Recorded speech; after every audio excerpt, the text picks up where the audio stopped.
একটা লোকের ইচ্ছা আসিল না চুরি করত, কিন্তু চুরের সাথে চলাফেরা করত, চুরের সাথে বন্ধুত্ব আসিল, চুরে তারেও চুরি করতে বাধ্য করছে।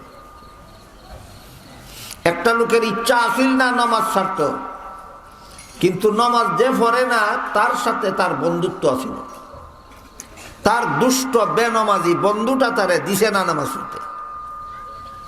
একটা লোক সুদকুর আছিল, সুদকুরের সাথে তার বন্ধুত্ব আছিল, এই সুদকুর বন্ধুটা তারে সুদ খাইতে বাধ্য করছে। ঘুষকুরের সাথে বন্ধুত্ব করছে, এই ঘুষকুর বন্ধু তাকে ঘুষ খাইতে বাধ্য করছে। মদকুরের সাথে বন্ধুত্ব করছে, মদকুর বন্ধু তারে মদ খাইতে বাধ্য করছে। সমাজের বেশিরভাগ মুসলমান যাদের নিজেদের গুনাহ করার ইচ্ছা ছিল না, পাপিষ্ট গুনাহগারদের সাথে সংস্রব থাকার কারণে, বন্ধুত্ব থাকার কারণে, অন্তরঙ্গ থাকার কারণে পাপিষ্ট বন্ধুরাই এদেরকে গুনাহে লিপ্ত করে। এই জন্য আল্লাহ পাক রব্বুল আলামিন পবিত্র কোরআনের এক আয়াতে বলেন, ইয়া আইয়ুহাল্লাযীনা আমানুত্তাকুল্লাহা ওয়া কুনু মা'আস সাদিকিন। হে ঈমানদারগণ, আল্লাহকে ভয় করো। আর আল্লাহর ভয় অন্তরে ততক্ষণ পর্যন্ত আসবে না যতক্ষণ পর্যন্ত আল্লাহরে যারা ভয় করে তাদের সাথে সংস্রব না রাখো। আল্লাহওয়ালাদের সাথে উঠা বসা, আল্লাহওয়ালাদের সাথে চলাফেরা, আল্লাহওয়ালাদের সঙ্গ লাভ করা ছাড়া তোমার অন্তরে আল্লাহর ভয় আসবে না, তোমারে কেউ গুনাহ থেকে ফিরাইতে পারবে না। তাহলে নিজে গুনাহ না করার ইচ্ছা থাকলে এই গুনাহ থেকে বাঁচা যায় না, গুনাহমুক্ত মানুষের সাথে সংস্রব রাখতে হয়, গুনাহমুক্ত মানুষের সাথে সমাজ করতে হয়, গুনাহমুক্ত মানুষের সাথে চলাফেরা করতে হয়, গুনাহমুক্ত মানুষের সাথে উঠা বসা করতে হয়। বিষয়টা বুঝাইয়া হাদিস শরীফে রাসূল করিম সাল্লাল্লাহু আলাইহি ওয়াসাল্লাম বলেন, চমৎকার দুইটা উদাহরণ দিয়েছেন আল্লাহ রাসূল। একটা উদাহরণ দিয়েছেন আতরের দোকানের দ্বারা, আর একটা উদাহরণ দিয়েছেন কামারের দোকানের দ্বারা। রাসূল বলেন, তুমি যদি আতরের দোকানে গিয়ে বসে থাকো, পয়সা খরচ করে যদি কিছু আতর নাও কিনো, আর দোকানদার যদি মাগনা কিছু আতর তোমার নাকে লাগাইয়া নাও দেয়, তুমিও পয়সা খরচ করছো না, আতর কিনছো না, দোকানদারেও তোমার নাকো কিছু আতর বিনামূল্যে লাগাইয়া দিছে না, তারপরও তুমি যদি তার দোকানে বসা থাকো, তাহলে তার দোকানের শিশির আতরের সুগন্ধ বাতাস তোমার নাকে নিয়ে লাগাইয়াই দিবে। আতর পয়সা খরচ করে কিনে আতরের গন্ধ পাইল না, দোকানদার কিছু মাগনা দেওয়ার কারণে গন্ধ পাইল না, সঙ্গ লাভ করার কারণে। ঠিক তেমনি ভাবে আল্লাহওয়ালাদের সঙ্গে যদি জীবন যাপন করো, এরা তোমার নাক জান্নাতের সুগন্ধ লাগাইয়াই দিব। অন্য হাদিসে রাসূল করিম সাল্লাল্লাহু আলাইহি ওয়াসাল্লাম বলেন, দুনিয়ার জীবনে কোনো মানুষের সাথে যদি বন্ধুত্ব করতে চাও, তাহলে 3 গুণ দেখে 3 গুণওয়ালার সাথে বন্ধুত্ব করো। 3 গুণওয়ালার সাথে যারা বন্ধুত্ব করবে, এই 3 গুণের বন্ধু তাকে জান্নাত পর্যন্ত পৌঁছায় দিবে। 3 গুণের প্রথম গুণ, ইযা রুউ যুকিরাল্লাহ, যাদেরকে দেখলে আল্লাহর কথা স্মরণ হয়। দ্বিতীয় গুণ, যাদের কথা শুনলে এলেম বাড়ে। তৃতীয় গুণ, যাদের আমল দেখলে নিজের পরকাল স্মরণ হয়। এই 3 গুণওয়ালা মানুষের সাথে যদি উঠা বসা করো, চলাফেরা করো, সমাজ করো, সংস্রব অবলম্বন করো, এই 3 গুণওয়ালা মানুষের সাথে যদি সঙ্গ লাভ করো, এই জান্নাতি লোকের সঙ্গ তোমাকে জান্নাত পর্যন্ত পৌঁছায় দিবে। পক্ষান্তরে আল্লাহ রাসূল বলেন, তুমি যদি আতরের দোকানে না গিয়া কামারের দোকানে যাও, কর্মকারের দোকানে যাও। আপনারা কর্মকার বলেন না কামার বলেন? কামার। কামার তার চুলার মধ্যে, যে চুলার মধ্যে লোহা পুরাইয়া লাল করে, তারপরে হাতুড়ি দিয়া পিঠায়, ওই চুলার মধ্যে লোয়া ফুরা ধোঁয়ার দুর্গন্ধ বের হয়, কয়লা ফুরা ধোঁয়া, লোয়া ফুরা ধোঁয়ার দুর্গন্ধ বের।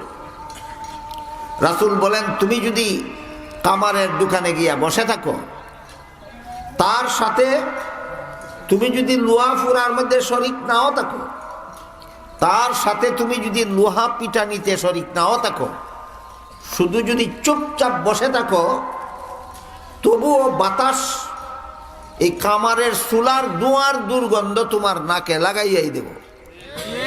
ঠিক তেমনি ভাবে তুমি যদি দুনিয়াতে বেনমাজিদের সাথে যদি তোমার সমাজ হয়, বেপর্দাদের সাথে যদি তোমার সমাজ হয়, সুদকুরের সাথে যদি তোমার উঠা বসা চলাফেরা হয়, মদকুরের সাথে যদি তোমার উঠা বসা চলাফেরা হয়, গাঞ্জাকুরের সাথে যদি তোমার উঠা বসা চলাফেরা হয়, ঘুষখোরের সাথে যদি দুনিয়াতে তোমার উঠা বসা চলাফেরা হয়, তাহলে বেনমাজিয়ে তোমারে বেনমাজি বানাইয়েই ছাড়বো, বেভরদায় তোমারে বেভরদা বানাইয়েই ছাড়বো, সুদকুরে তোমাকে সুদকুর বানাইয়েই ছাড়বে, ঘুষখোর তোমাকে ঘুষখোর বানাইয়েই ছাড়বে, মদকুর তোমাকে মদকুর বানাইয়েই ছাড়বে, গাঞ্জাকুর তোমারে গাঞ্জাকুর বানাইয়েই ছাড়বে।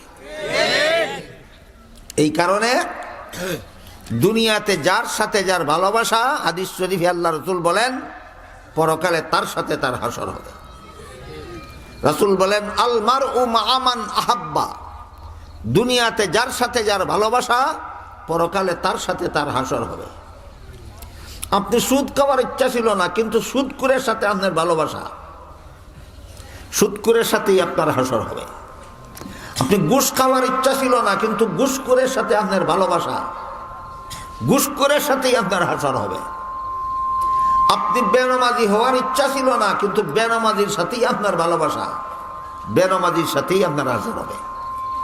চুর হওয়ার ইচ্ছা ছিল না আপনার, কিন্তু চুরের সাথে আপনার ভালোবাসা আছে, চুরের সাথেই আপনার হাসর হবে।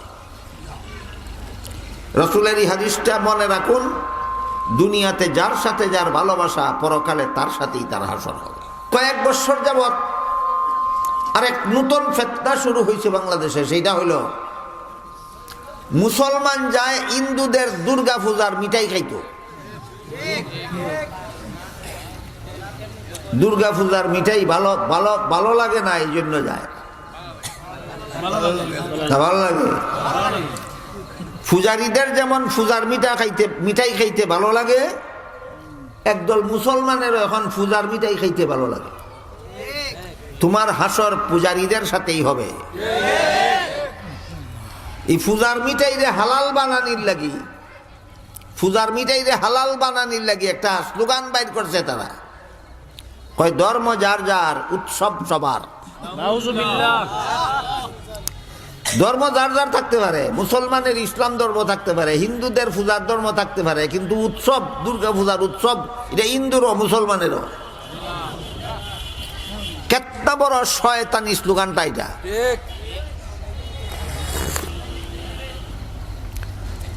ধর্ম যার যার হওয়া সত্ত্বেও উৎসব যদি সবার হয়, এই কারণে যদি মুসলমানে গিয়ে দুর্গা পূজার মিঠাই খায়, তাহলে হিন্দুরেও তোমরা কুরবানির গরুর গোশত খাওয়াও, কারণ উৎসব তো সবার। কোন মাতালে যদি কয় গৃহস্থী যার যার, ফসল সবার, মানবে কেউ? কোন পাগলে যদি কয় ব্যবসা যার যার, মুনাফা সবার, মানবে কেউ? কোন ব্রেন ডিফেক্টে যদি কয় চাকুরি যার যার, বেতন সবার, মানবে কেউ? কোন শয়তানে যদি কয় বিয়া যার যার, বউ সবার, হে যেমন শয়তান, যদি কেউ কয় বিয়া যার যার, বউ সবার, তাহলে হে যেমন শয়তান। যারা কয় ধর্ম যার যার, উৎসব সবার, তারা তেমন শয়তান। এই শয়তান এটা আমাদের সমাজে কয়েক বছর যাবৎ শুরু হয়েছে, মুসলমানের অন্তরে মূর্তি পূজার ভালোবাসা সৃষ্টি করার জন্য। অত্যন্ত গভীর শয়তানি চক্রান্ত। এই শয়তানি চক্রান্তে যারা জড়িত হবে, তাদের হাসর মূর্তি পূজারীদের সাথেই হবে। আল্লাহ রাসূল কামারের দোকানের উদাহরণ দিয়ে এটাই বুঝাইছে। ভালো লোকের সাথে সমাজ করলে ভালো লোকের সাথে হাসর হবে, খারাপ লোকের সাথে সমাজ করলে খারাপ লোকের সাথে হাসর হবে। আল্লাহ রসুল এই পার্থক্যটা বোঝাইবার জন্যই দুইটা দোকানের উদাহরণ দিছেন। একটা দিছেন আতরের দোকানের উদাহরণ, আর একটা দিছেন কামারের দোকানের উদাহরণ।